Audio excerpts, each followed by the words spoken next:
Eto, may nangahas daw na umatake sa alagang baboy ng isang residente sa Davao Oriental. At ang salarin, kanila raw nahuli. Sino? O ano ito?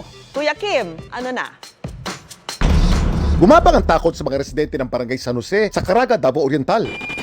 May umaaligid daw kasi sa kanilang lugar. Puntirya ang kanilang mga alagang manok. Daghan ang mga manok diri nang awala. At ang tirador ng kanilang mga alaga, hindi tao, kundi isang sawa.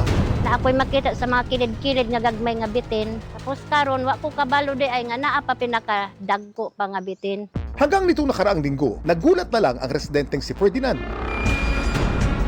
na maging ang kanyang alagang baboy, inatake na rin daw. Punta ko sa kulungan sa baboy, akala ko ninakaw yung baboy ko, tapos linagyan ang sako sa kuan, kay brown nga sako ba. Doon ako sa likod, tiningnan. Pagtanong sawa, balik ko sa aming balay. Pero sa pagkakataong ito, ang sawa, kanilang nahuli.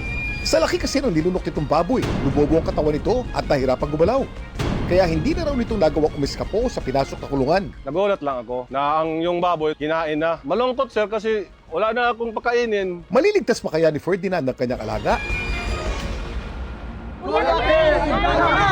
Ang kumain sa alagang baboy ni Ferdinand, isang reticulated python na notorious sa pagkain ng malalaking prey. Pulputan nila, ika-cut off nila yung blood circulation, and then kapag namatay na siya or nanghina na siya, lununukin na lang nila ito. At nagagawa nila ito dahil sa isang stretchy o elastic na tissue sa pagitan ng kanilang cranium at lower jaw. That enables them to stretch their mouths to consume prey that's much larger than their heads.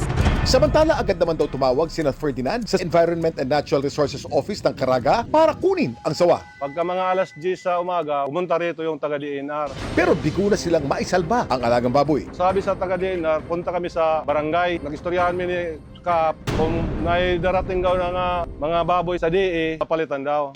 Laging tandaan, importante ang may alam. Ito po si Kuya Kim at sagot ko kayo 24 oras.